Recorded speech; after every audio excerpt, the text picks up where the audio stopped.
Hello guys, welcome back to my YouTube channel. ഇത് 3-ാം തീയതിയിലെ video ആണ് കേട്ടോ. എഡിറ്റ് ചെയ്യാനായിട്ട് ലേറ്റ് ആയിട്ടാണ് ഇന്ന് അപ്ലോഡ് ചെയ്യുന്നത്.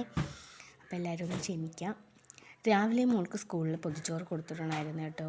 മോളുടെ സ്കൂളിൽ നിന്ന് 1000 പൊതിച്ചോറുകൾ RCCയിലേക്ക് കൊണ്ടുപോകുന്നുണ്ടായിരുന്നു. അപ്പോൾ രാവിലെ ഒരു 9 മണിക്കാണ് മോളുടെ സ്കൂൾ ബസ് വരുന്നത്. അപ്പോൾ അതിന് മുന്നേ തന്നെ നമ്മളെല്ലാ ചോറും കറികളൊക്കെ സെറ്റാക്കി കൊടുത്തു വിടണം. അതുകൊണ്ട് തന്നെ രാവിലെ എണീറ്റാൽ ഇതെല്ലാം കൂടെ ഒറ്റയടിക്ക് നടക്കത്തില്ല എന്ന് എനിക്കറിയാം. 9 മണിക്ക് മുന്നേ തന്നെ ഇതൊന്നും ചെയ്ത് കൊടുത്തുവിടാൻ പറ്റുമെന്നുള്ള തലേന്ന് തന്നെ കുറച്ച് പണികളൊക്കെ എളുപ്പമാക്കാൻ വേണ്ടിയിട്ട് പച്ചക്കറികളും മീനും എല്ലാം വൃത്തിയാക്കി വെച്ചു. പച്ചക്കറികൾ അരിഞ്ഞ് വെച്ചു, മീൻ വൃത്തിയാക്കി കണ്ടിച്ച് വെച്ചു. തേങ്ങയും തിരുവി ഫ്രിഡ്ജിൽ വെച്ചായിരുന്നു കേട്ടോ. രാവിലെ അപ്പം എണീറ്റ പാടേങ്ങൾ എല്ലായിടത്തും പുറത്തേക്ക് വെച്ചു. പിന്നെ ഇപ്പോൾ കുറച്ച് നാൾ കൊണ്ട് രാവിലെ ഉറക്കം വെറും വയറ്റിൽ ജീരക വെള്ളമാട്ടോ കുടിക്കുന്നത്. അപ്പോൾ അതൊക്കെ ചൂടാക്കി ജീരക വെള്ളം കുടിക്കുകയാണ്. അത് കഴിഞ്ഞ് അടുക്കളയിലേക്ക് വന്ന് ബ്രേക്ക്ഫാസ്റ്റ് ഉണ്ടാക്കാൻ പോവുകയാണ്. തലേന്ന് അപ്പത്തിന് മാവ് അരച്ച് വെച്ചിട്ടുണ്ടായിരുന്നു കേട്ടോ. അപ്പം ചുടുന്ന നേരത്ത് അപ്പുറത്ത് അരി തിളച്ചുകൊണ്ടിരിക്കുകയാണ്. അരി ഇച്ചിരി വേവ് കൂടിയത്. അപ്പോഴത്തേക്കും ഞാൻ തലേന്ന് തന്നെ രാത്രി തിളപ്പിച്ച് റൈസ് കുക്കറിൽ ഇറക്കി വയ്ക്കും. രാവിലെ ഒന്നും കൂടെ എടുത്ത് തിളപ്പിച്ച് റൈസ് കുക്കറിൽ വെച്ച് കഴിയുമ്പോഴാണ് കറക്റ്റ് വേവായിട്ട് നമുക്ക് കിട്ടുന്നത്. അല്ലെങ്കിൽ വേവാത്ത പോലെ ഇരിക്കും കേട്ടോ, കല്ല് പോലെ ഇരിക്കും. അങ്ങനെ അപ്പോൾ അവിടെ അരി തിളച്ചുകൊണ്ടിരിക്കുകയാണ്. ഞാൻ ഇപ്പുറത്തെ അപ്പം ചുട്ടുകൊണ്ടിരിക്കുകയാണ്. എന്നിട്ട് അപ്പത്തിൻ്റെ കൂടെ കറിയായിട്ട് ചമ്മന്തിക്കറിയാണ് കേട്ടോ. അപ്പോൾ എല്ലാവർക്കും ചമ്മന്തിക്കറി ഉണ്ടാക്കാൻ അറിയാം, എന്നാലും ഞാനൊന്ന് പറയാം. തേങ്ങയും മുളക് പൊടിയും ഉള്ളി എരിമുളക് ഇതെല്ലാം കൂടെ ഇട്ടൊന്ന് വെള്ളം ഒഴിച്ച് അരച്ചെടുക്കുക. എന്നിട്ട് നമ്മൾ കടുക് വറുത്ത് അതിലേക്കിട്ട് ആവശ്യത്തിന് വെള്ളവും ഉപ്പൂടെ ഒഴിച്ച് എടുത്താൽ നമ്മുടെ ചമ്മന്തി റെഡിയാണ്. കറിവേപ്പില ഇല്ലായിരുന്നു, അതുകൊണ്ടാണ് കടുക് വറുക്കണ ഒന്നിനും കറിവേപ്പില ഇട്ടിട്ടില്ല കേട്ടോ. ഉള്ളവർ അതുകൂടെ ഇട്ടാൽ നല്ല ടേസ്റ്റാണ്, അതിന് പ്രത്യേകിച്ച് പറയണ്ടല്ലോ. അപ്പോൾ ആവശ്യത്തിന് ഉപ്പൊക്കെ ഇട്ട് ചെറുതായിട്ടൊന്ന് അനന്ന് വരുമ്പോൾ തന്നെ ഓഫ് ചെയ്യാൻ, തിളച്ച് വിട്ട് പോകണ്ട. അപ്പോൾ നമ്മുടെ ചമ്മന്തിക്കറി ഇവിടെ റെഡി ആയിട്ടുണ്ട് കേട്ടോ. ചമ്മന്തിക്കറി റെഡിയായി. അത് കഴിഞ്ഞിട്ട് നമ്മൾ ചമ്മന്തിക്കറി വേറൊരു പാത്രത്തിലേക്ക് മാറ്റിയിട്ട് നമ്മൾ അതിലേക്ക് പയർ തോരൻ വയ്ക്കാൻ പോവുകയാണ്. ചിലയിടത്തൊക്കെ ഇതിന് പയർ ഉപ്പേരിന്നൊക്കെ പറയും. അപ്പോൾ ആ കടുക് വറുത്ത് അരിഞ്ഞ് വെച്ചിരിക്കുന്ന പയറും സവാളയും കൂടെ ഇട്ട് ഒന്ന് വഴറ്റി ഉപ്പ് ഒഴിച്ച് കുറച്ച് വെള്ളം കൊണ്ട് തളിച്ച് അടച്ച് വെച്ച് വേവിക്കുകയാണ്.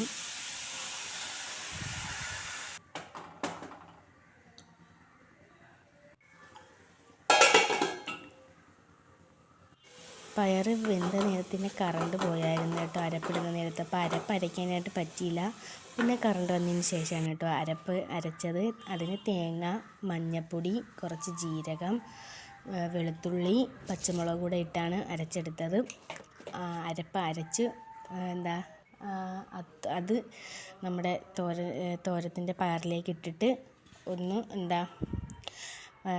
ഇളക്കിയെടുത്താൽ നമ്മുടെ തോരനും ഇവിടെ റെഡി ആയിട്ടുണ്ട്. ഈ കറണ്ട് പോയ നേരത്ത് മുകളിൽ നിന്ന് വിളി വന്നായിരുന്നു ചായ. പിന്നെ ആ നേരത്തിന് ചായ വെച്ചിട്ടുണ്ടായാലും കറണ്ട് ഇല്ലല്ലോ, തേങ്ങ അരച്ചിടാനായിട്ട് പറ്റത്തില്ല. പിന്നെ ചായക്ക് വെച്ചായിരുന്നു. അപ്പോഴത്തേക്ക് അപ്പമൊക്കെ ചുട്ട് കഴിഞ്ഞായിരുന്നു കേട്ടോ. ചായ പിന്നെ ഇട്ടു. ചായ ഇട്ടു 2 ഗ്ലാസ്സിലേക്ക് ഒഴിച്ചു. 1 ഏട്ടനും 1 എനിക്കും. പിന്നെ ജോലിയുടെ ഇടയിലാട്ടോ ചായ കുടിയൊക്കെ നടന്നത്. ചായ കുടിയൊക്കെ കഴിഞ്ഞു. ബാക്കി അടുക്കള പണിയിലേക്ക് കടക്കുകയാണ് കേട്ടോ.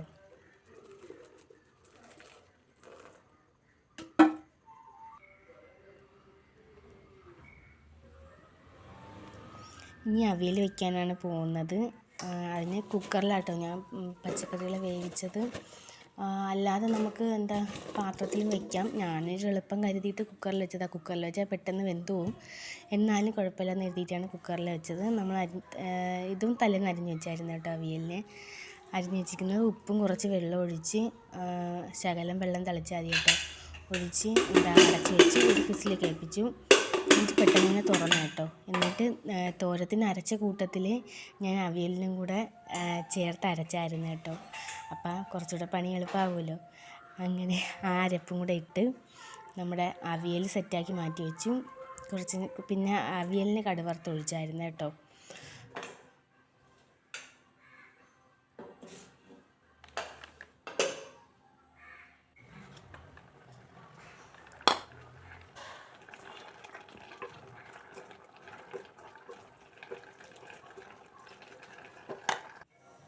ഇനി നമുക്ക് അടുത്ത ഐറ്റം വയ്ക്കാൻ പോകുന്നത് മീൻകറി ആട്ടോ.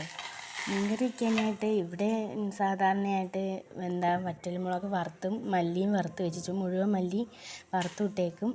അപ്പോൾ അതൊന്ന് ഞാൻ ആദ്യം അരച്ചെടുക്കുകയാണ് കേട്ടോ. അരച്ചെന്ന് പറഞ്ഞാൽ നല്ല പേസ്റ്റ് പോലെ എല്ലാം ഒന്ന് ചതച്ചെടുക്കും. മുളകും മല്ലിയും ഒരു നെല്ലിക്ക വലുപ്പത്തിൽ പുളിയും ചെറിയ ഉള്ളിയും ഇഞ്ചിയും വെളുത്തുള്ളിയും കൂടെ ചേർത്തൊന്ന് ചതച്ചെടുത്ത ശേഷം ആവശ്യത്തിന് തേങ്ങയും വെള്ളവും കൂടെ ഒഴിച്ച് ഒന്ന് അരച്ചെടുക്കട്ടെ. നല്ല പേസ്റ്റ് പോലെ അരയ്ക്കത്തില്ല. അങ്ങനെ ഇവിടെ അരയ്ക്കുന്ന ആർക്കും ഇഷ്ടമല്ല കേട്ടോ. എൻ്റെ വീട്ടിലൊക്കെ അങ്ങനെയാണ്, നല്ല പേസ്റ്റ് പോലെയാണ് അരയ്ക്കുന്നത്. പൊടികളുമാണ് ഇടുന്നത്. ഇവിടെ വന്നപ്പോഴത്തേക്ക് ഏട്ടൻ്റെ വീട്ടിൽ ഇങ്ങനെ ആട്ടോ അരയ്ക്കുന്നത്. ഇത്തിരി തരിതരിയായിട്ട് അരയ്ക്കുകയും അതിലേക്ക് ഈ വറുത്ത് വെച്ചിരിക്കുന്നതൊക്കെയാണ് കേട്ടോ ഇടുന്നത്, അല്ലാതെ പൊടിയല്ല ഇടുന്നത്. പിന്നെ നമ്മൾ കറിച്ചട്ടിയിലോട്ട് ഈ അരപ്പ് ഇട്ട് ആവശ്യത്തിന് വെള്ളം ഒഴിച്ച് ബാക്കി പൊടികളായിട്ടുള്ള മഞ്ഞൾപ്പൊടി, ഉലുവാപ്പൊടി, കുരുമുളക് പൊടി, ഉപ്പും കൂടെ ഇട്ട് ഒന്ന് ഇളക്കിയിട്ട് ഒന്ന് തിളയ്ക്കുന്നതിന് വേണ്ടിയിട്ട് അടച്ച് വയ്ക്കും.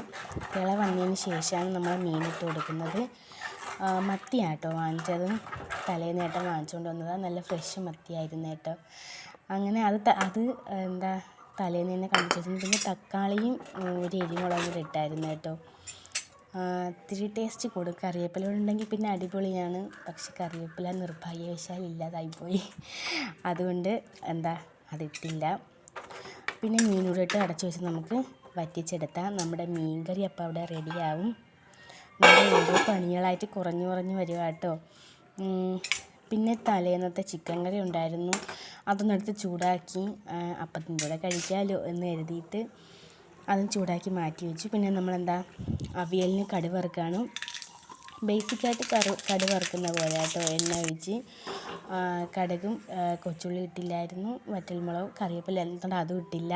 എല്ലാം ഇട്ട് വറുത്ത് അവിയലിന് കടുക് താളിച്ചൊഴിച്ചു. പിന്നെ കുറച്ച് ചാള ഞാൻ പൊരിക്കാനായിട്ട് വെച്ചിട്ടുണ്ടായിരുന്നു കേട്ടോ. പുരട്ടി വെച്ചായിരുന്നു, ഇന്നലെ തന്നെ ചെയ്ത് വെച്ചു. അതും കൊണ്ട് വറുത്തെടുത്തു.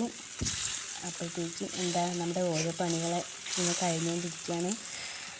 ആ സമയം കൊണ്ട് നമ്മൾ ചമ്മന്തി അരച്ചു. ഒരു പൊതിച്ചോറെന്ന് പറയുമ്പോൾ നമ്മുടെ മനസ്സിൽ ഓടി വരുന്നത് ചമ്മന്തിയും മുട്ട പൊരിച്ചതൊക്കെയല്ലേ. മുട്ട പൊരിച്ചതില്ലായിരുന്നു കേട്ടോ. ചമ്മന്തി ഒഴിച്ചുവിടാൻ പറ്റാത്തതാണല്ലോ, അതുകൊണ്ടൊരു ചമ്മന്തിയും കൂടെ അരച്ചു. തേങ്ങ, മുളക് പൊടി, ഉപ്പ്, ഒരു ചെറിയ കഷ്ണം പുളി, കൊച്ചുള്ളി, ഇഞ്ചിയും കൂടെ ഇട്ട് പിന്നെ എരിമുളകും കൂടെ ഇട്ട് ചമ്മന്തി അരച്ചു. മീൻകറിയായി, ചോറായി, നമ്മുടെ കറികളെല്ലാം സെറ്റായി. ഇനി നമുക്ക് പൊതിച്ചോറ് കെട്ടാം. അങ്ങനെ ചോറൊക്കെ ഇട്ട് കറികളൊക്കെ വെച്ച് ആ കൂട്ടത്തിൽ ഞാൻ കുറച്ച് ഉപ്പിലിട്ട നെല്ലിക്കയായിരുന്നു കേട്ടോ. അതുകൂടെ വെച്ചു. 4 നെല്ലിക്ക വെച്ചു. അപ്പം തന്നെ ഒരു കൈ വന്നു ഒരു നെല്ലിക്ക അങ്ങ് എടുത്തുകൊണ്ട് പോയായിരുന്നു കേട്ടോ. വേറെ ആരുമല്ല, എൻ്റെ മോളാണേ.